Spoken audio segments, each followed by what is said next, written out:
Alright, let's just put everything into context right now. So we have this legendary divine gate that opened up, and when it did, the three realms of Terrestria, Celestia, and Helistia, whatever, the three fucking, Earth, Heaven, and Hell realms merged together, and as a result, individuals are granted powers and are known as adapters. All these powers are elemental in nature so far from what we've seen, and basically, the adapters that are able to seek out and find the divine gate, which this is all treated as a myth and a legend. Nobody truly believes it, even though the powers are real and exist, and you have creatures from both realms intermingling and everything like that, that the divine gate grants wishes and shit of that nature.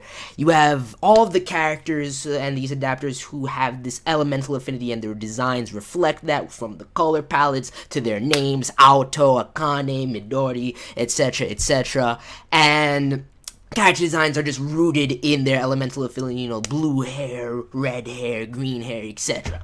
Very, very cliche setup across the board. The amount of running tropes that I saw throughout Divine Gate with this first episode is breathtaking, that they were able to cram that much into it, I'm not gonna lie. But despite all of that, and all of that to me makes the plot and everything just straight meh. Like, I'm just like, okay, we've seen all this shit before, what do you really have to offer me, Divine Gate? And let me tell you the three things, because despite all of that, I did, enjoy this episode somewhat. I was entertained, let me put it out. I was actually surprisingly entertained. I'm like, how am I actually enjoying all of this bullshit? First of all, I need to get this out of the way right now. The opening song is fucking goat. Best opening this season thus far, hands down. That one Me Too harsh track by Tori, man, yo. I need you already know. I need to get my hands on that. That will go hard at all times. Okay. That aside, what I really do love about Divine Gate is the aesthetic and the designs, the art style. Like, the animation is subpar. I mean, it's Piero. I don't know what kind of budget they're working with for this. It's just me. But the art style, the character designs, like, I actually like that oversaturated color palettes and everything like that. The dark, heavily inked lines. It looks fucking sexy to me. I love Alto's character design, even though it's this cliche and stereotypical designs, matching it with their elemental affinity and everything like that from the celestial spirits that are training them in the world, in the World Council and this academy. All of these elements, which are just running tropes that we see in, various shonen things of this nature all the time, which is, this is a game adaptation, and from my understanding, this is an iOS game, but yet you have, Alto's whole backstory, which is also the last thing that actually kind of intrigues me as far as the plot's concerned, because everything else is just like, I've seen all this shit before. It's got, like, heavy Atlas games kind of overtones melding into it, and I'm just like, alright, whatever. But Alto's backstory, and then, again, in his backstory, it has same Atlas game overtones, but this little mysterious, I'm guessing celestial being that's appearing in front of him and knows his whole backstory, was watching over him and his brother in his past and everything like that.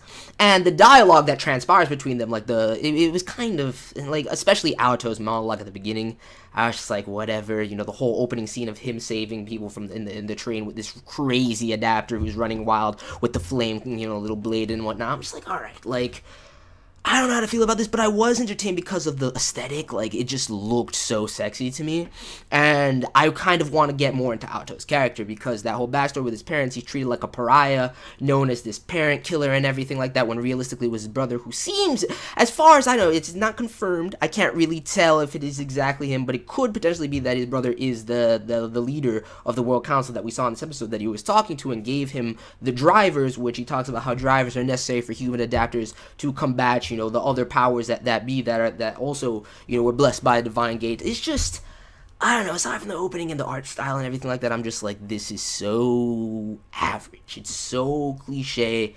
I don't know how to feel about it right now. But despite all of that, I was entertained. The director, Noriyuki Abe, I actually really do like Noriyuki Abe, so I could see that being okay, and especially since it being, an iOS and Android game adaptation, there's probably a lot of liberties that they can take as far as the story goes, but the entirety of the worlding and the setup and whatnot is just so standard that they're going to need these characters to have some sort of depth to them, like, all of them, and they're going to need some very interesting character designs. I mean, the art style, the aesthetic of everything, and how, the series looks really draws me in and keeps me, interested throughout, and kept me interested throughout this episode, but that aside, man, I really don't know. So I'm gonna give it a couple more episodes. I'm gonna give Divine Gate a couple more episodes, see where it goes, see if it can actually break free from all of the fucking, running tropes that are bogging it down right now, and find a niche and become its own thing.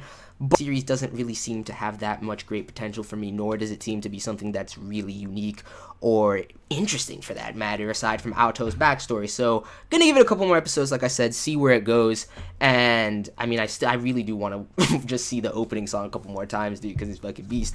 But I feel as though I'm most likely gonna end up dropping Divine Gate. At the very least, it's not something, if it stays at this level, is not something that I can review weekly. It's just not gonna happen. I might watch it when it's done, and it's probably just gonna be some shit that I watch when I'm bored.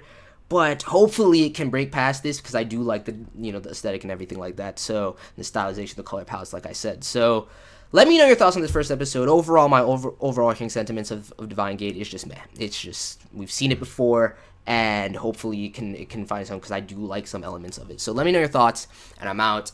Peace.